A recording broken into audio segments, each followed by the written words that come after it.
Hello friends, ABS education YouTube channel में आप सभी का स्वागत है। आज हम इस वीडियो में प्राचीन भारतीय इतिहास के स्रोत का पार्ट 3 पढ़ने वाले हैं। इससे पहले हम पार्ट 1 और पार्ट 2 कंप्लीट कर चुके हैं।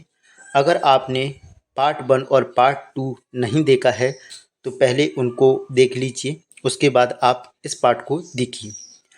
हमारे द्वारा यह इतिहास की सीरीज मध्य प्रदेश सेट परीक्षा, असिस्टेंट प्रोफेसर परीक्षा, ईजीसी नेट, मध्य प्रदेश वर्ग 1 पात्रता परीक्षा इतिहास, मध्य प्रदेश वर्ग 1 चयन परीक्षा इतिहास एवं एमपीपीएससी प्री परीक्षा में जो इतिहास है, इसके अलावा मध्य प्रदेश लोक सेवा आयोग के द्वारा जो एग्जाम्स लिए जाते हैं उनमें जो पेपर बन रहता है उसमें इतिहास जो पूछा जाता है उसके लिए, एवं बीपीएससी परीक्षा जो हाल ही में आई हुई है उसमें जो इतिहास का पोर्शन रहता है उसके लिए शुरू की गई है। एवं इसके अलावा अन्य एग्ज़ाम्स जिनमें इतिहास पूछा जाता है उनके लिए भी शुरू की गई है। अगर आप अपने इतिहास को काफ़ी बेहतर बनाना चाहती हैं तो हमारे एवीएस एजुकेशन यूट्यूब चैनल के साथ जुड़िए और अपने इतिहास को बेहतर बनाइए। चैनल के साथ जुड़ने के लिए आपको कुछ रुपए पैसे नहीं देने हैं, केवल आपसे मेरी एक ही रिक्वेस्ट है, आप चैनल को सब्सक्राइब करें, वीडियो को लाइक और शेयर करें और बेल आइकन को प्रेस करें। बस इसके अलावा आपको कुछ नहीं करना है और आप हमारे साथ जुड़ जाएंगे। तो चलिए वीडियो को स्टार्ट कर लेते हैं।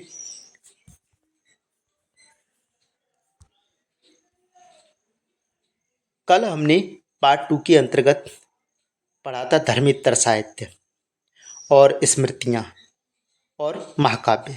आज इस पार्ट में धर्मेतर साहित्य का ही आगे का भाग रह गया था कुछ हमसे, उसी को हम पढ़ने वाले हैं। और इसके अलावा हम बौद्ध साहित्य के बारे में भी इसी में आज हम पढ़ेंगे। देखिए, कल हमने धर्मेतर साहित्य में कुछ लौकिक साहित्य और ऐतिहासिक साहित्य को पढ़ा था। तो ऐतिहासिक साहित्य के अंतर्गत हम बुक्स का अध्ययन कर रहे हैं, जिसमें कल कुछ बुक्स जैसे अश्वघोष की बुद्ध चरित्र, बाणभट्ट की हर्षचरित्र और विशाख दत्त की मुद्रा राक्षस और बागपति की कौड़बाहु, जयानक की पृथ्वीराज विजय जैसी पुस्तकों की चर्चा कर चुके हैं। आज उसी को आगे कंटिन्यू करते हुए हम पढ़ते हैं। तो देखिए, 7वें नंबर की टॉपिक या पुस्तक है कुमारपाल चरित्र। इसका लेखक कौन है? जयसिंह सूरी। आपको याद रखना है कौन है? जयसिंह सूरी। इसके बाद है नव सहसांक चरित्र। इस पुस्तक का लेखक कौन है? पद्मगुप्त परिमल है। आपको याद रखना है, ये काफ़ी महत्वपूर्ण पुस्तक हैं, इनसे क्वेश्चंस पूछे जाते हैं और बार बार ये पुस्तक पूछी जाने वाली पुस्तक है। इसके बाद है बल्लाल चरित्र। इसका लेखक कौन है? आनंद भट्ट। ध्यान रखना, कुमारपाल चरित्र जयसिंह सूरी, नव सहसांक चरित्र पद्मगुप्त परिमल और बल्लाल चरित्र आनंद भट्ट। इस बल्लाल चरित्र में आनंद भट्ट ने क्या लिखा है? बंगाल की सेन वंशी शासक बल्लाल सेन का वर्णन किया है। ये बल्लाल सेन स्वयं में भी विद्वान शासक थे। इनके द्वारा, बल्लाल सेन के द्वारा अद्भुत सागर, आचार सागर, प्रतिष्ठा सागर, दान सागर जैसी किताबों को भी लिखा गया है। ये भी आपको याद रखना है। आगे चलिए, कलिंग तुपर्णी। इस पुस्तक को लिखा है किसने? जयगोंदार ने। किसने लिखा है? जयगोंदार। अब चलते हम राजतरंगिणी पुस्तक की ओर। और राजतरंगिणी पुस्तक को आज मैं इतने डीप तरीके से पढ़ाने वाला हूँ कि शायद है कि आपने पहली बार पढ़ेंगे और इससे पहले कहीं पढ़ा नहीं होगा। तो चलिए स्टार्ट करते हैं। राजतरंगिणी, इसकी रचना कश्मीर निवासी कल्हड़ के द्वारा की गई थी। कल्हड़ कश्मीर के शासक हर्ष के दरबार में था। राजतरंगिणी ग्रंथ की रचना कश्मीर के शासक जयसिंह के समय 1148-49 ईस्वी में पूरी हो गई थी। यानी कि हर्ष के इस दरबार में रहते थे कौन? कल्हड़। और ये रचना कंप्लीट कर दी थी इन्होंने जयसिंह के दरबार में 1148-49 में। किसने? कल्हड़ ने। यह ग्रंथ भारतीय इतिहास में प्रथम क्रमबद्ध ऐतिहासिक रचना माना जाता है, लेकिन संस्कृत भाषा का ये ध्यान रखना है आपको। किस भाषा का ग्रंथ है? संस्कृत भाषा का ग्रंथ है, जो प्रथम क्रमबद्ध ऐतिहासिक रचना मानी जाती है। यह ग्रंथ महाभारत शैली के आधार पर लिखा गया है। इसमें कुल 8 तरंग यानी कि 8 अध्याय हैं और 8000 श्लोक हैं। यह संस्कृत भाषा में लिखी गई है। ठीक है, काफी महत्वपूर्ण पुस्तक है। अब देखते हैं आगे।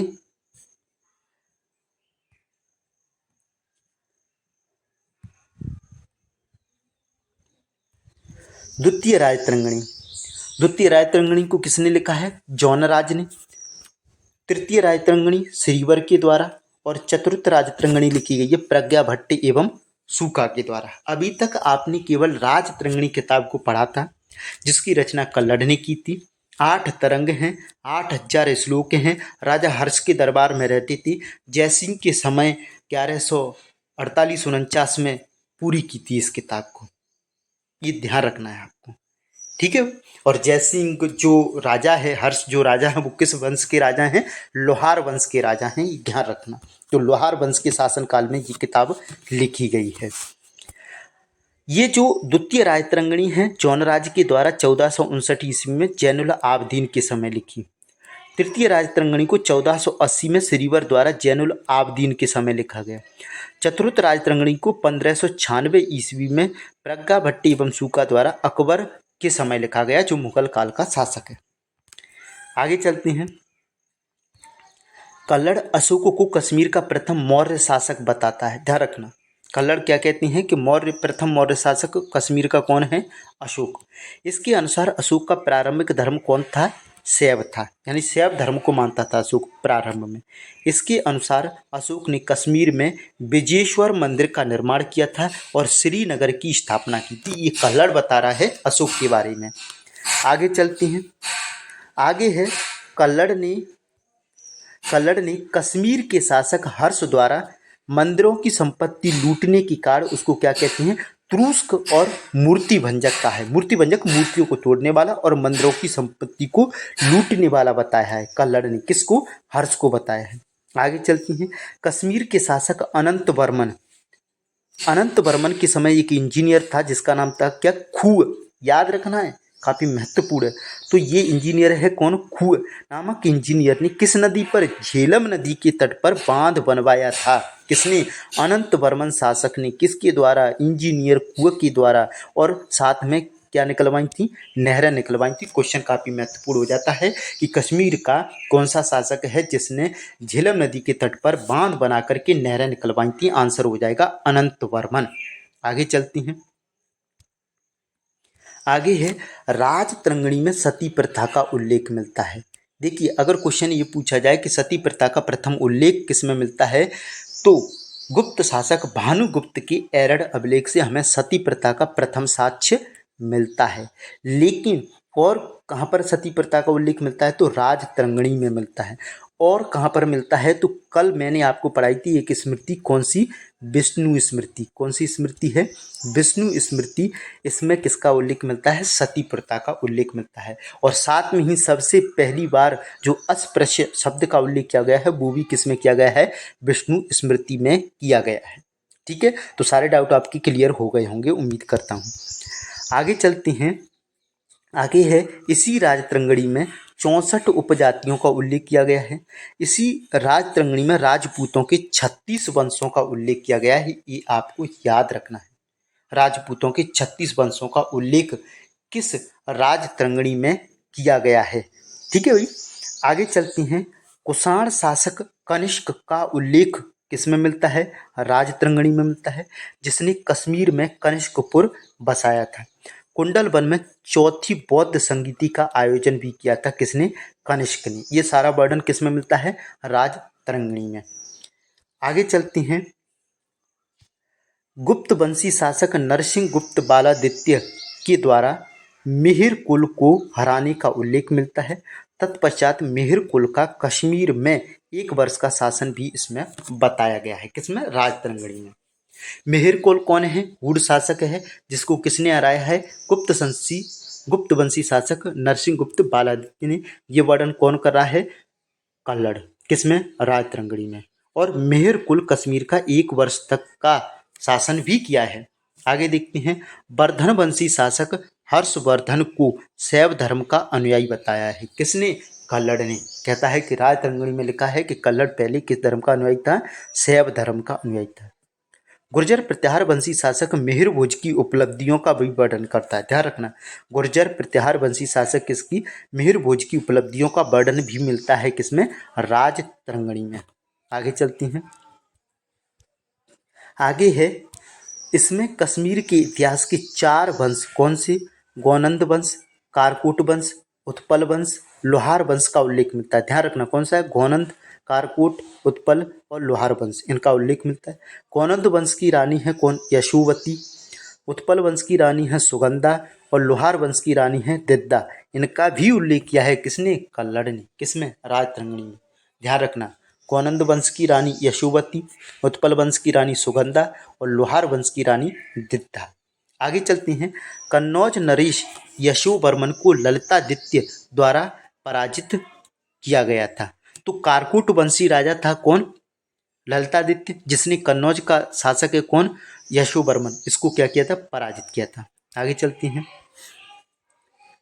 आगे है, हर्ष के समय हुए डामोर विद्रोह। ये हर्षवर्धन नहीं है, ये ध्यान रखना, हर्ष कश्मीर का शासक है और इस कश्मीर के शासक हर्ष के समय एक विद्रोह हुआ था। कौन सा? डामोर विद्रोह। इस डामोर विद्रोह का उल्लेख भी करता है कौन? कल्लड़। किसमें? राजतरंगिणी। प्रशासकों के अत्याचार व भ्रष्टाचार का उल्लेख भी मिलता है इसमें। किसमें मिलता है? आपकी राजतरंगिणी में। और एक और मैंने बताया था, समाज में व्याप्त भ्रष्टाचार की चर्चा जो की गई है वो किसमें की गई है? मृच्छकटिकम में। शूद्र की पुस्तक है कौन सी? मृच्छकटिकम। ध्यान रखना, उसमें भी समाज में व्याप्त भ्रष्टाचार का उल्लेख मिलता है। ठीक है, ये था हमारा ऐतिहासिक साहित्य, जिसको आज हमने इस पार्ट में कंप्लीट कर लिया है। अब आज इस पार्ट में आगे बढ़ाने वाले हैं हम बौद्ध साहित्य को। अगर वाकई में मेरा डाटा आपको पसंद आ रहा है तो please subscribe my channel, video को लाइक करें, वीडियो को शेयर करें और बेल आइकन को प्रेस करें ताकि मैं जो भी वीडियो अपलोड करूं वो आपके पास आसानी से पहुंच सके। तो चलिए बौद्ध साहित्य को स्टार्ट करते हैं। तो बौद्ध साहित्य को सर्वप्रथम प्रथम शताब्दी ईसा पूर्व में श्रीलंका में वट्टगामिनी अभय द्वारा पाली भाषा में लिपिबद्ध किया गया। ध्यान से समझिए, यहाँ पर बहुत डीप तरीके से जा रहे हैं हम। बौद्ध साहित्य को सर्वप्रथम प्रथम शताब्दी ईसा पूर्व में, कहाँ पर? भारत में नहीं, श्रीलंका में। किसके द्वारा? वट्टगामिनी अभय द्वारा। किस भाषा में? पाली भाषा में लिपिबद्ध किया गया है। ठीक है भाई, आगे चलें। आगे है, प्राचीनतम बौद्ध साहित्य पाली भाषा में रचित त्रिपिटक है। यानी कि सबसे प्राचीनतम बौद्ध साहित्य कौन सा है जो पाली भाषा में लिखा गया है? वो है त्रिपिटक। व्हीलर के अनुसार पिटक का अर्थ है 3 टोकरियों का समूह या टोकरी। त्रिपिटक का मतलब है 3 टोकरियों का समूह। ये कौन कहता है? व्हीलर कहता है। कौन सी है ये 3 टोकरी या पिटक? तो पहली है सुत्त पिटक। काफ़ी डीपनेस के तरीके से पढ़ेंगे। तो सुत्त पिटक, इसमें बौद्ध धर्म के सिद्धांत, बुद्ध की शिक्षाएं तथा उपदेशों का संग्रह है। किसमें मिलता है? सुत्त पिटक में। अब देखो याद कैसे रखना है, ये सबसे बड़ी बात होती है।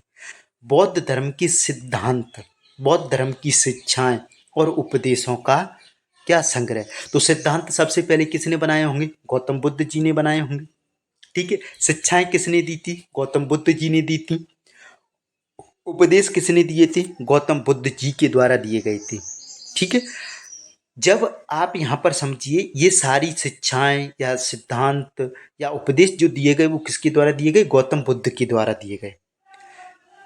तो जब गौतम बुद्ध को निर्वाण प्राप्ति हो जाती है, परिनिर्वाण प्राप्त हो जाता है, तो उसके बाद क्या होता है कि इसके जो शिष्य होते हैं उनको क्या आती है? सुत्त आती है, उनकी याद आती है। याद को हम क्या कहते हैं? अपनी ग्रामीण भाषा में सुत्त कहते हैं। मुझे तो उसकी सुत्त आ रही है भैया। तो सुत्त आ रही है तो सुत्त आ रही है तो मतलब क्या आएगी, गौतम बुद्ध के सिद्धांतों की सुत्त आएगी, हमें शिक्षाओं की सुत्त आएगी, हमें हमें क्या कहते हैं उपदेशों की सुत्त आएगी। तो जब सुत्त आएगी तो सुत्त पिटक में किसका, बौद्ध धर्म के सिद्धांतों, शिक्षाओं और उपदेशों का संग्रह मिलता है। यह त्रिपिटकों में सबसे बड़ा है। कौन सा, सुत्त पिटक सबसे बड़ा है। क्यों, क्योंकि इसमें गौतम बुद्ध की बड़ी बड़ी चीज़ों का उल्लेख किया है, इसीलिए त्रिपिटकों में सबसे बड़ा है। इसको प्रारंभिक बौद्ध धर्म का इंसाइक्लोपीडिया कहा जाता है। ध्यान रखना, बौद्ध धर्म का इंसाइक्लोपीडिया किसे कहा जाता है, सुत्त पिटक को कहा जाता है। यह पिटक 5 निकायों में विभक्त है। ध्यान रखना, सुत्त पिटक कितने भागों में, 5 निकायों में विभक्त है। आगे चलते हैं, 5 निकाय कौन कौन से हैं। पहला निकाय है आपका कौन सा, दीर्घ निकाय। कौन सा है, दीर्घ निकाय। इसमें राजा की निर्वाचन पद्धति का उल्लेख मिलता है। ठीक है भाई, राजा की निर्वाचन पद्धति का उल्लेख कहाँ पर मिलता है, दीर्घ निकाय में मिलता है।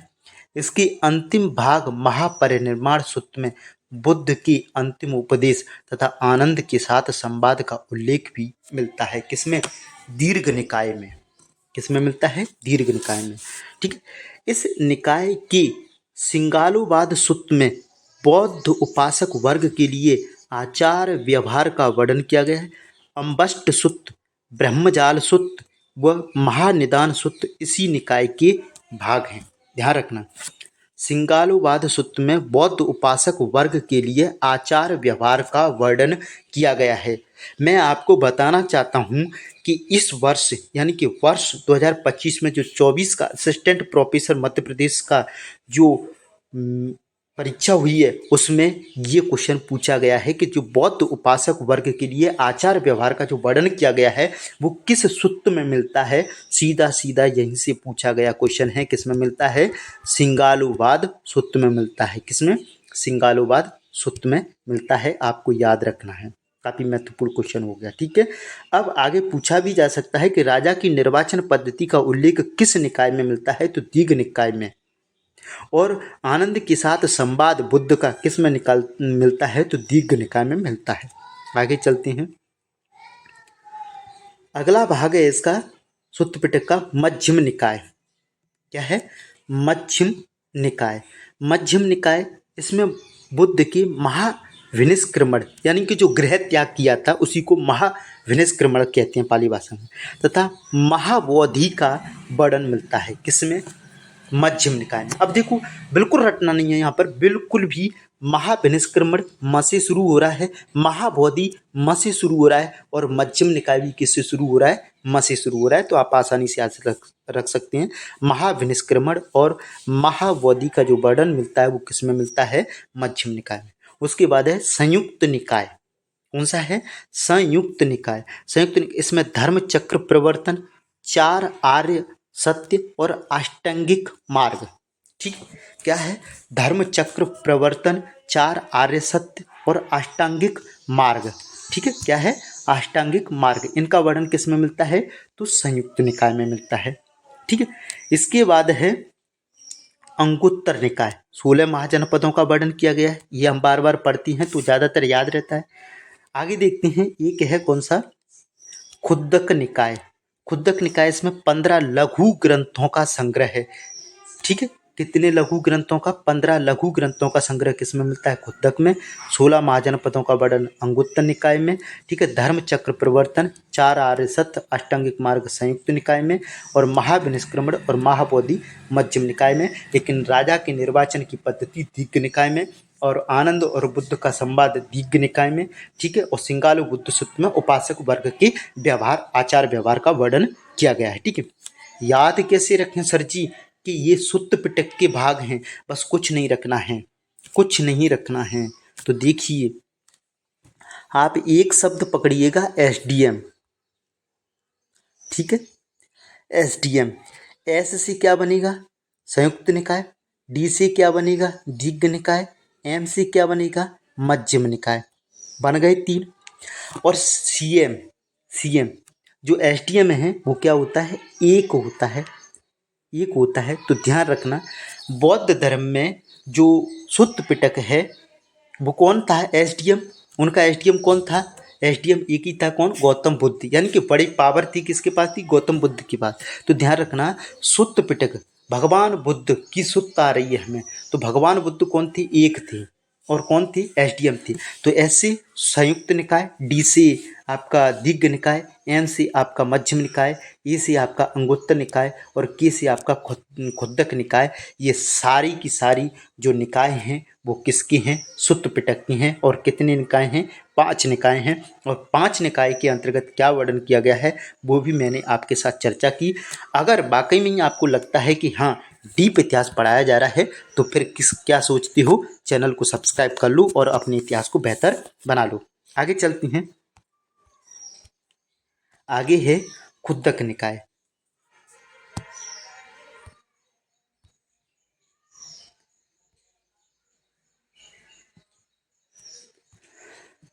खुद्दक निकाय में अभी हमने पढ़ा 15 लघु ग्रंथों का क्या है? संग्रह है। तो वो कौन कौन सी हैं थोड़ा ऊपर से हम देख लेते हैं, लेकिन यहाँ से कुछ चीज़ों को मैं बताऊंगा, उनको आपको रट लेना है। जैसे देखिए, खुद्दक पाठ किसका भाग है? खुद्दक निकाय। धम्म पद किसमें मिलता है? खुद्दक निकाय में। लेकिन मैं यहाँ पर एक बात कहना चाहूँगा कि अगर आपको यूजीसी नेट देना है, असिस्टेंट प्रोफेसर मध्य प्रदेश परीक्षा पास करनी है, तो फिर आपको इन सारी चीज़ों को याद रखना पड़ेगा। वैसे भी आपको एक चीज़ यहाँ पर दिमाग में आ रहा होगा कि मैंने 5 निकाय पढ़ा है सुत्त पिटक की। तो सुत्त पिटक की 5 निकाय में से किसी भी निकाय का भाग नहीं है, केवल और केवल किसका निकाय का भाग है? खुद्दक निकाय के भाग हैं। वो भी कितने? 15 लघु ग्रंथ हैं। किसमें? खुद्दक निकाय में। तो अगर आपसे पूछ लिया जाए कि थेरी गाथा किस निकाय में मिलता है, तो जब किसी का भाग ही नहीं है, केवल भाग एक ही किए गए हैं खुद्दक निकाय के, तो आपको सीधा आंसर लगा देना है खुद्दक निकाय। तो थेरी गाथा गाथा हमें किस में मिलती है? खुद्दक निकाय में। धम्म पद की चर्चा किस में मिलती है? खुद्दक निकाय में। खुद्दक पाठ किस में मिलता है? खुद्दक निकाय में। विमान वत्थु विमान वत्थु किस में मिलता है? खुद्दक निकाय में। सुत्त निपात किस में मिलता है? खुद्दक निकाय में। लेकिन जो क्वेश्चन अधिक से अधिक पूछा जाता है वो क्वेश्चन पूछ लेता है जातक कथाएं किस निकाय का भाग हैं, तब आपको भाई साहब याद रखना पड़ेगा खुद्दक निकाय। अगर ये भी पूछ लिया जाए कि जातक किस पिटक का भाग है, तो सुत्त पिटक का भाग है। और सुत्त पिटक में भी किसका? खुद्दक निकाय का भाग है। इस जातक कथाओं में बुद्ध की पूर्व जन्मों की 547 काल्पनिक कथाएं वर्णित की गई हैं। आगे चलते हैं। इसके बाद है इसी में उदान। उदान 15 लघु ग्रंथ पढ़ेंगे हम। उदान उदान के बाद है इतिवुत्तक, पैतवत्तु, बुद्ध वंश, निर्देश, अपादान, चर्या पिटक और पतिसंभद्रमग्ग और थैरगाथा। एक थैरीगाथा, एक थैरगाथा, ये सब किसके भाग हैं? आपके खुद्दक निकाय के। लघु जातक, बृहद जातक, यवन जातक बौद्ध धर्म से संबंधित नहीं हैं, ये ध्यान रखना। लघु जातक, बृहद जातक, यवन जातक ये बौद्ध धर्म से संबंधित नहीं हैं। ठीक है, तो ये फिर किसके ग्रंथ हैं? तो लघु जातक, चलिए क्लियर कर देता हूँ मैं। लघु जातक, बृहद जातक जो ग्रंथ है ना, वो बराह मिहिर के द्वारा लिखे गए ग्रंथ हैं।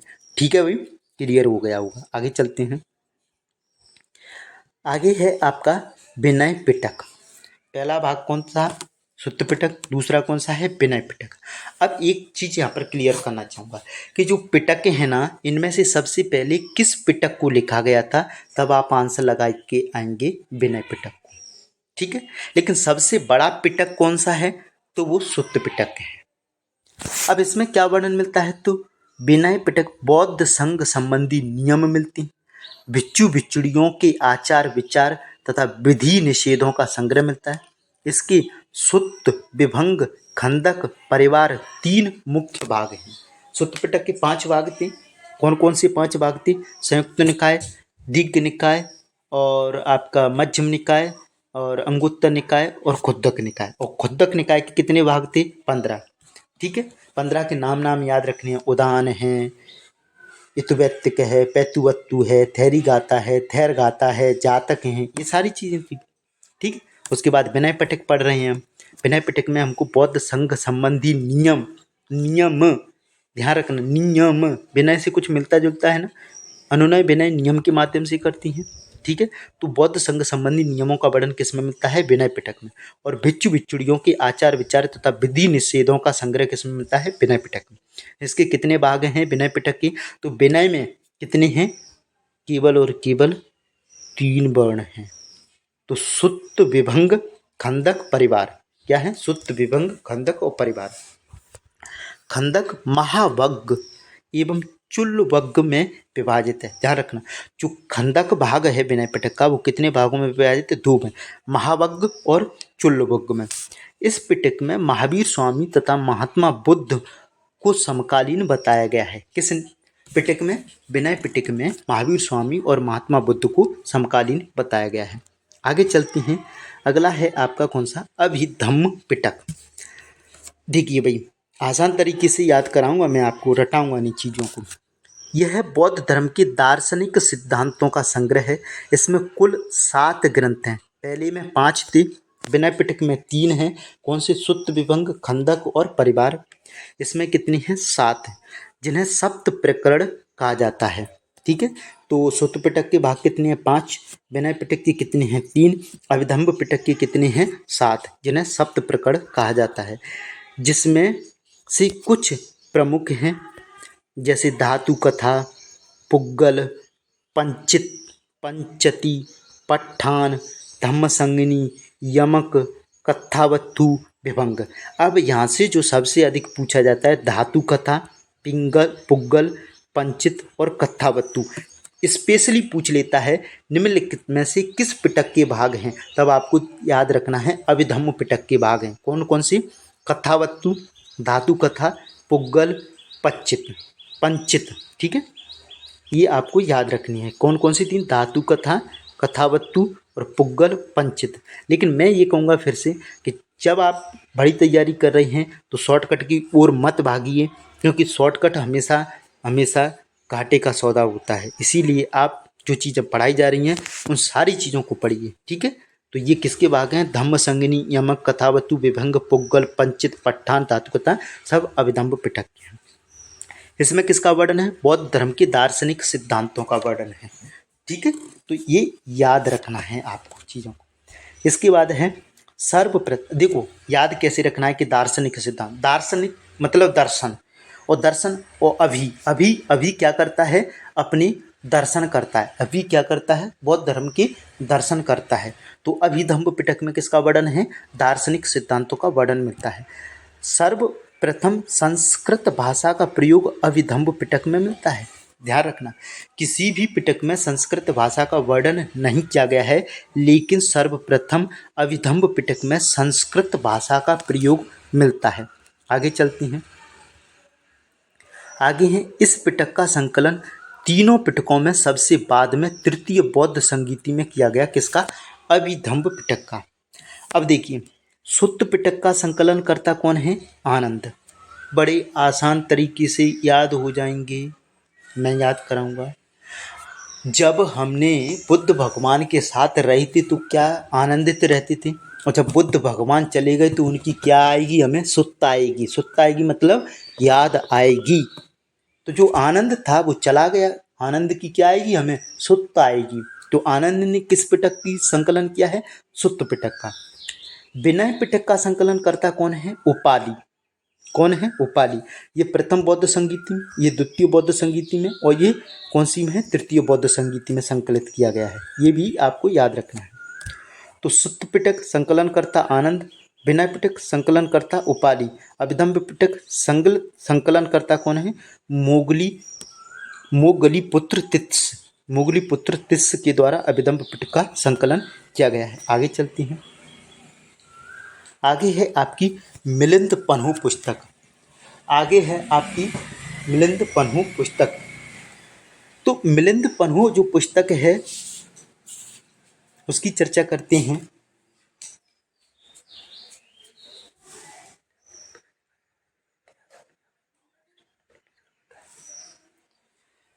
जो मिलिंद पन्हु पुस्तक है उसकी रचना किसके द्वारा की गई है? नागसेन के द्वारा की गई है। ठीक है, जिसमें यवन नरेश मिनांडर व बौद्ध भिक्षु नागसेन के मध्य वार्तालाप का वर्णन किया गया है। इसमें 7 सर्ग हैं। कितने सर्ग हैं? 7 सर्ग हैं। नंद मौर्य युद्ध का उल्लेख भी मिलता है। तो ध्यान रखना, नंद मौर्य जो पुस्तक है, नंद मौर्य जो युद्ध है उसका जो उल्लेख मिलता है वो किस पुस्तक में मिलता है? किस पुस्तक में मिलता है? तो मिलिंद पन्नु में। ध्यान रखना, मिलिंद पन्नु की रचना किसके द्वारा की गई है? नागसेन के द्वारा की गई है। अभी आप 1 मिनट रुकिएगा, यहाँ से मैं आपको एक क्वेश्चन और बताने वाला हूँ। थोड़ा बेहतर क्वेश्चन है जो कि इस बार असिस्टेंट प्रोफेसर परीक्षा में पूछा गया है। मुझे क्वेश्चन थोड़ा दिमाग में नहीं रहा है, मैं देख के आपको बताता हूँ।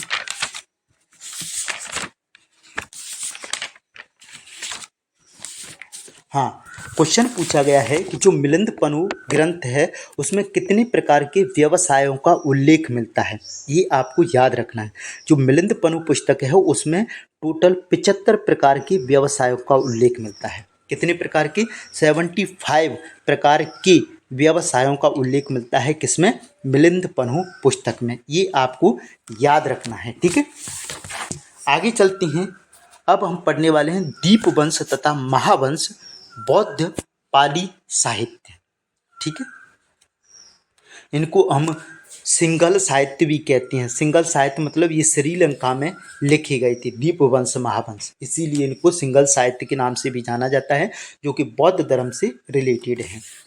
देखते हैं विशुद्धिमग्ग, इसकी रचना बुद्ध घोष 5वीं शताब्दी में करते हैं। यह हीनयान संप्रदाय का प्रमुख ग्रंथ है। अब मैं आपसे यहाँ पर बोलूँगा कि ये बिल्कुल स्पेशली याद रखना है कि ये किस शाखा का ग्रंथ है। तो विशुद्धिमग्ग, हीनयान, विशुद्ध का मतलब क्या होता है कि उसमें अशुद्धि मिला दी, बेकार हो गया।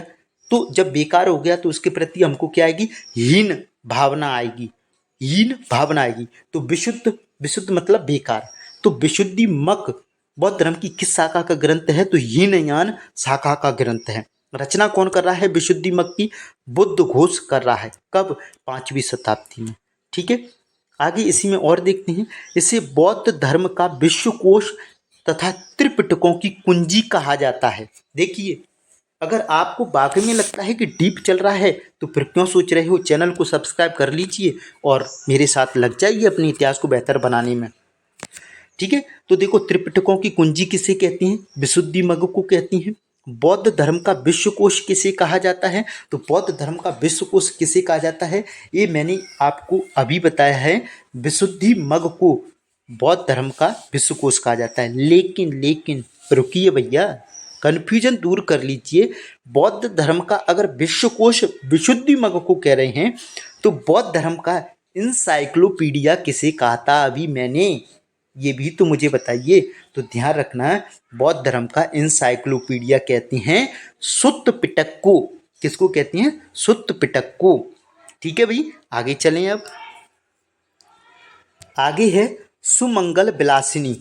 सुमंगल विलासिनी सुत्त पिटक की दीर्घ निकाय पर टीका है। ध्यान रखना है, एक एक चीज और एक एक पॉइंट को अगर आप बिल्कुल तरीके से पढ़ के जाएंगे तो पेपर आपका रुकेगा नहीं। सुमंगल विलासिनी पुस्तक तो लिखी गई है किस पर? बौद्ध धर्म पर, लेकिन सुत्त पिटक की दीर्घ निकाय पर टीका है। उसके बाद है सामंत पासादिका विनय पिटक पर टीका लिखी गई है। किस पर? विनय पिटक पर टीका लिखी गई है, सामंत पासादिका। सुमंगल विलासिनी सुत्त पिटक की दीर्घ निकाय पर टीका है। और कनक वितरणी विनय पिटक की पातिमोक्ष पर टीका है। लग रहा है ना कि डीप इतिहास चल रहा है? तो फिर इतना डीप पढ़ना चाहते हो तो चैनल को सब्सक्राइब कर लीजिए। सामंत पासादिका विनय पिटक पर टीका है, बौद्ध धर्म की पुस्तक है। सुमंगल विलासिनी सुत्त पिटक की दीर्घ निकाय पर टीका है, बौद्ध धर्म की पुस्तक है। कनक वितरणी विनय पिटक की पातिमोक्ष पर टीका है, ठीक है, बौद्ध धर्म से रिलेटेड। आदि बुद्ध घोष की प्रमुख टीकाएं हैं।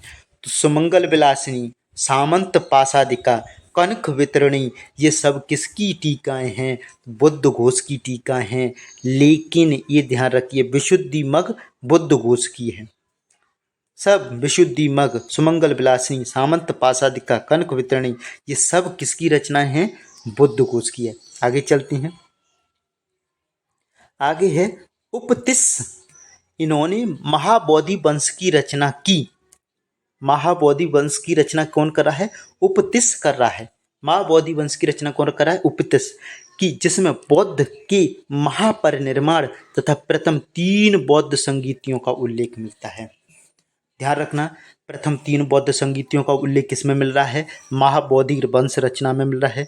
बौद्ध के महापरिनिर्वाण की चर्चा किसमें मिलती है? महाबोधि वंश में मिलती है। और इसका जो किताब का लेखक है वो कौन है? उपतिस्स है।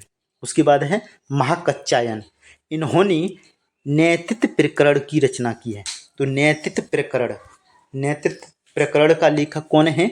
महाकच्चायन, जिसमें बौद्ध धर्म के तर्क विज्ञान का वर्णन है। क्या बात है, लगता है डीप चल रहा है।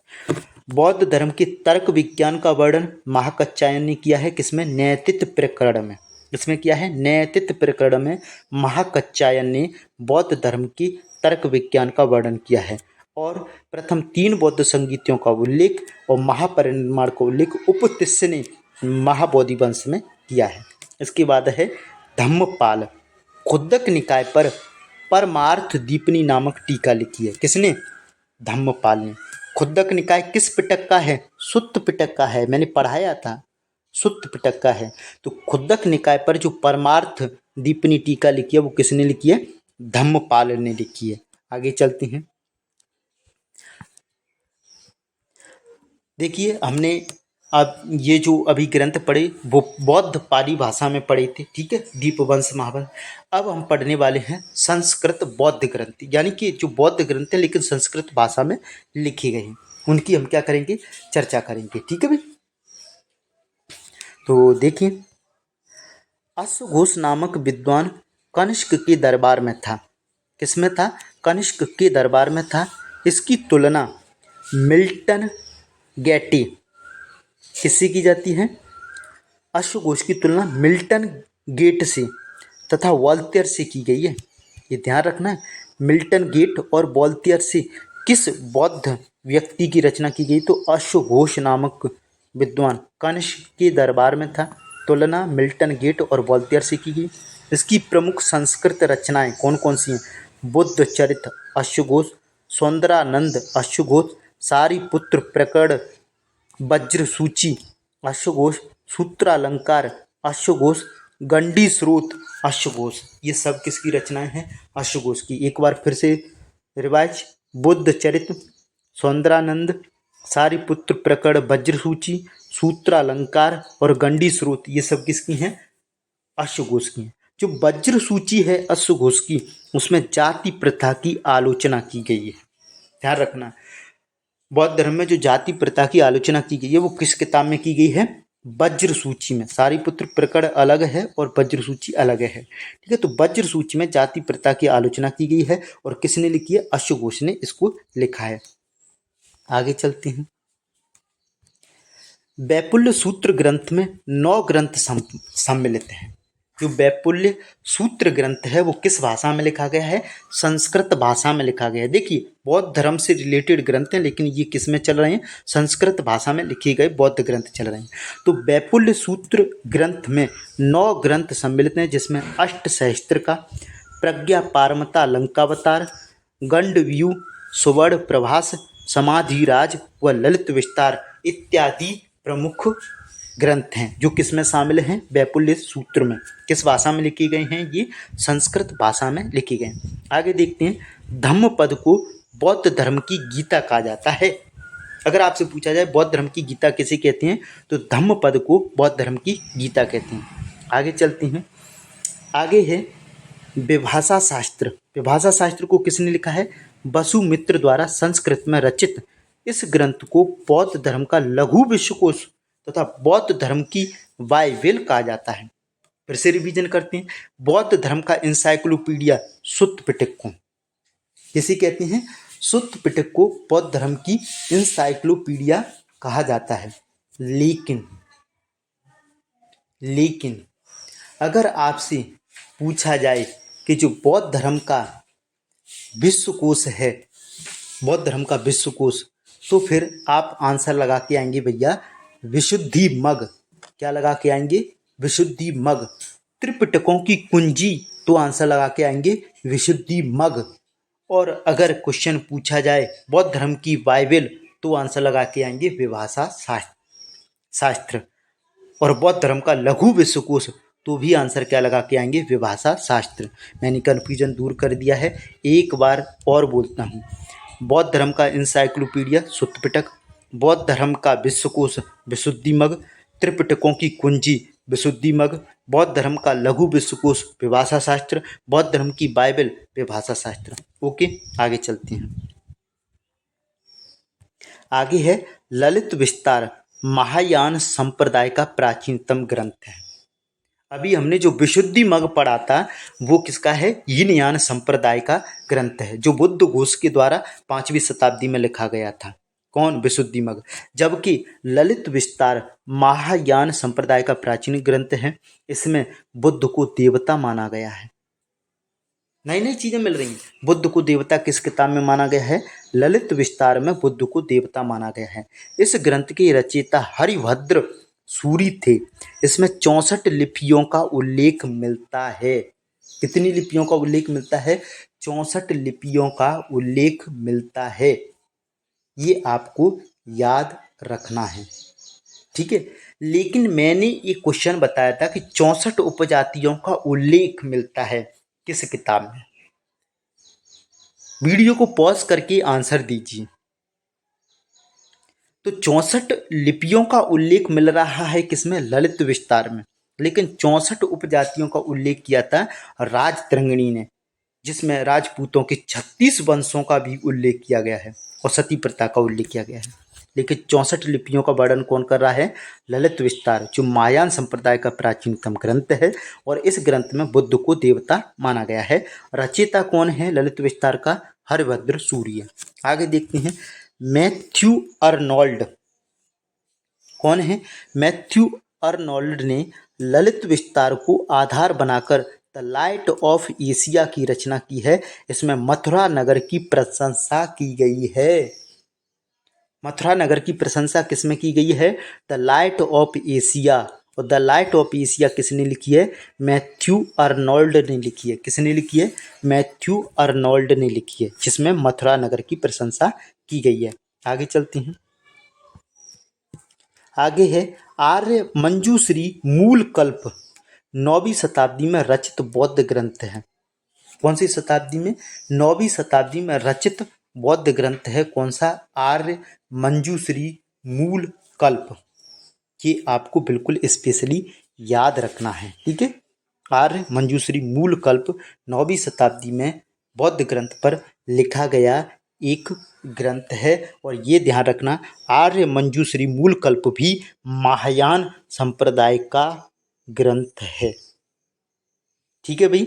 अब आगे चलते हैं। आगे है अन्य महत्वपूर्ण संस्कृत बौद्ध ग्रंथ। कौन से? संस्कृत बौद्ध ग्रंथ। ध्यान रखना, भाषा का विशेष याद रखना। संस्कृत बौद्ध ग्रंथ, अभिधम्ब कोश वसुबंधु किसकी रचना है? अभिधम्ब कोश किसकी है? वसुबंधु की। वज्र छेदिका वसुबंधु, परमार्थी सप्तति वसुबंधु, ठीक है। ये 4 किताबें लिखी हैं, 5 किताबें सॉरी। अभिधम्ब कोश, वज्र छेदिका, परमार्थी सप्तति, विज्ञप्ति मातृका सिद्धि और त्रिमिष्का, ये सब किसकी रचना है? वसुबंधु की रचना है। कौन कौन सी? त्रिमिष्का, विज्ञप्ति मातृका सिद्धि, विज्ञप्ति मातृका सिद्धि, त्रिमिष्का, वज्र छेदिका, परमार्थी सप्तति और अभिधम्ब कोश, ये किसकी रचनाएं हैं? सब वसुबंधु की। आगे चलते हैं। आगे देखते हैं हम अशंग की रचनाओं को। तो देखिए, अभिधम्ब समुच्चय, महायान सूत्रालंकार, महायान संग्रह और योगाचर भूमि शास्त्र और प्रकरण आर्यवाचा, ये सब किसकी रचना है? अशंग की। ये सब संस्कृत की रचनाएं हैं जो बौद्ध धर्म पर लिखी गई हैं। अभिधम्ब समुच्चय, महायान सूत्रालंकार, योगाचर भूमि शास्त्र और प्रकरण आर्यवाच्या, ये सब किसकी रचनाएं हैं? असंग की। आगे चलते हैं। आगे है चतुःशतक, ये किसकी है? आर्यदेव की रचना। माध्यमिका अलंकार कारिका शांति रचित की है। तत्व संग्रह किसकी है? शांति रचित की है। माध्यमिका अलंकार कारिका शांति रचित, माध्यमिका अलंकारिका, माध्यमिका अलंकारिका, दो शब्दों में तोड़ के पढ़ना है। माध्यमिका अलंकारिका शांति रचित, तत्व संग्रह शांति रचित, प्रमाण समुच्चय दिगनाग की है, न्याय प्रवेश दिगनाग की है, आलम्बन प्रवेश दिगनाग की पुस्तक है। प्रमाण समुच्चय, न्याय प्रवेश, आलम्बन प्रवेश सब ये किसकी रचना है? दिगनाग की रचना है। आगे चलते हैं। आगे है विभाषा शास्त्र वसुबंधु की है। ठीक है, वसुबंधु की और भी रचनाएं पढ़ती हैं, जैसे अभिधम्ब कोश, वज्रछेदिका, त्रिमिष्का, विज्ञप्ति मातृका सिद्धि, परमार्थी सप्तति, ये सब किसकी रचना थी? वसुबंधु की। और एक और कौन सी है? विभाषा शास्त्र वसुबंधु की। धर्म स्कंद की रचना किसने की है? सारिपुत्र ने। न्याय बिंदु किसने लिखा है? धर्म कीर्ति ने। भिक्खुनी पातिमोक्ष किसने लिखा है? धर्म कीर्ति ने। प्रमाण वार्तिका किसने लिखी है? धर्म कीर्ति ने। वाद न्याय किसने लिखा है? धर्म कीर्ति ने। याद रखना है भाई। देखिए, आप सोच रहे हैं सर याद कैसे रखेंगे? कुछ नहीं है, बार बार रिवाइज कीजिए, बार बार पढ़िए, आपको बिल्कुल याद हो जाएंगी, सोचने की जरूरत नहीं है। धर्म स्कंद, न्याय बिंदु, भिक्खुनी। देखिए, धर्म स्कंद सारिपुत्र की है, विभाषा शास्त्र वसुबंधु की, लेकिन न्याय बिंदु, भिक्खुनी पातिमोक्ष, प्रमाण वार्तिका, वाद न्याय, ये सब किसकी हैं? धर्म कीर्ति की रचना है। आगे चलते हैं। आगे है प्रसन्न मुद्रा चंद्र कीर्ति है। माध्यमिका अवतार किसकी है? चंद्र कीर्ति की। लेकिन माध्यमिका एक पुस्तक थी, माध्यमिका अलंकारिका, ये किसकी थी? शांति रचित की। लेकिन माध्यमिका अवतार किसकी है? चंद्र कीर्ति की। आगे देखते हैं। विग्रह वर्तनी नागार्जुन, शून्यता सप्तति नागार्जुन, माध्यमिका कारिका नागार्जुन। देखिए, माध्यमिका से 3 हो गई। माध्यमिका अलंकारिका शांति रचित, माध्यमिका अवतार चंद्र कीर्ति, माध्यमिका कारिका नागार्जुन। ठीक है, शून्यता सप्तति नागार्जुन, विग्रह वर्तनी नागार्जुन, सत सहसिद्धिका नागार्जुन की है। ठीक है, धर्मतता विभंग किसकी है? मैत्रेयनाथ की है। किसकी है भाई? मैत्रेयनाथ की पुस्तक है ये। धर्म तथा विभंग किसकी है? मैत्रेयनाथ की। विज्ञान काया किसकी है? देव शर्मा की पुस्तक है विज्ञान काया। ठीक है भाई, किसकी पुस्तक है? विज्ञान काया। अब इसके बाद देखते हैं बौद्ध संस्कृत साहित्य में साहित्य यानी कि वीरोचित कार्य है।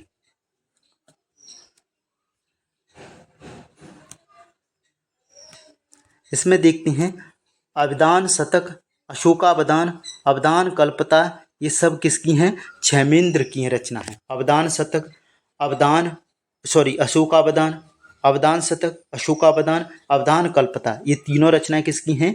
क्षेमेंद्र द्वारा रचित हैं। बोधिसत्वावदान, ये किसकी है? आर्यशुर की रचना है। बोधिसत्वावतान आर्यशुर की रचना का नाम है।